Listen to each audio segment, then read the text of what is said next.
Hi, good morning. First, I want to thank the scientific committee for allowing me to present this work we did. I'm going to talk about predictors for bowel ischemia in incarcerated hernia patients. So incarcerated hernia is one of the most common pathologies we see in the surgical emergency department. All these patients will be promptly operated, since we don't know if the incarcerated sac has ischemic bowel or is simply irreducible.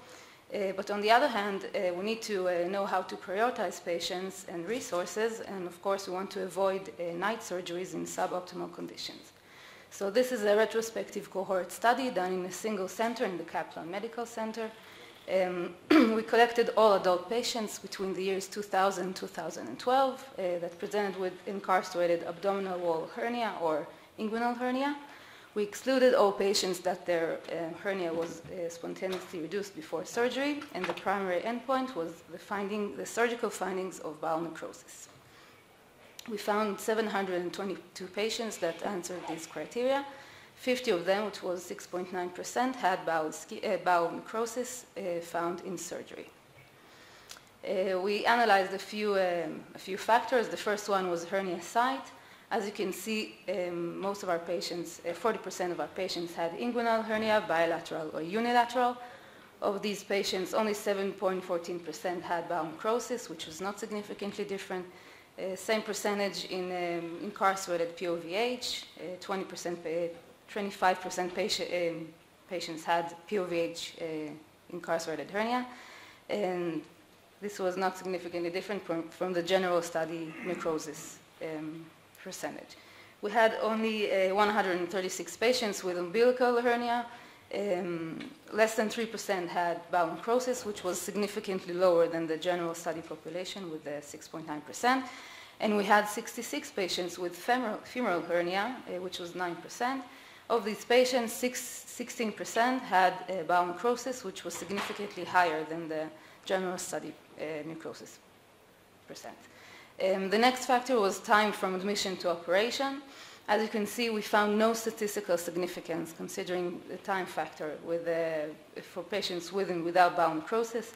You can see that the mean waiting time for patients with bowel necrosis was 7 hours, and the mean time for patients without bowel necrosis was a little bit higher, a little bit longer, 8 hours. And you can see some patients without bowel necrosis waited extremely long time to surgery, up to several days. We examined a few other factors, including patient data and vital signs and lab results. We found a few significant risk factors, including older age. Patients with bowel necrosis were found to be older, with the average age of 72 years old versus 66 in patients without bowel necrosis. Leukocytosis of 12.34 for patients with bowel necrosis versus 9.9 patients without bowel necrosis. Also, as you can see, elevated creatinine levels, urine levels, and glucose levels. We examined also various underlying conditions such as diabetes, hypertension, COPD. None were significantly associated with bowel necrosis.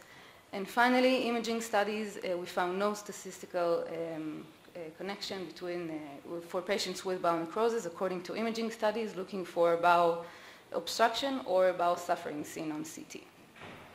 In conclusion, we found a few significant risk factors that could indicate the patient has bowel necrosis, amongst them age, femoral hernia, leukocytosis, and elevated creatinine, urine glucose level.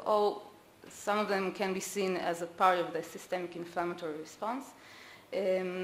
Interesting to see that incarcerated umbilical hernia was connected to a lower incidence of bowel necrosis. Some criteria were not statistical significance, which is interesting to us. Time to surgery was not found to be in a correlation with bowel necrosis, but we know that this factor is innately biased, and it is affected directly from the primary physician's decision-making in the emergency room. We suggest that patients with bowel necrosis present more acutely with a clear-cut diagnosis, therefore they are rushed to the operating room, versus patients without bowel necrosis, which might present in a more benign fashion.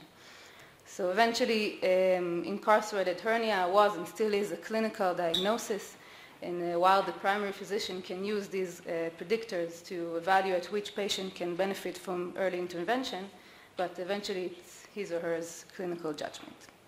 Thank you.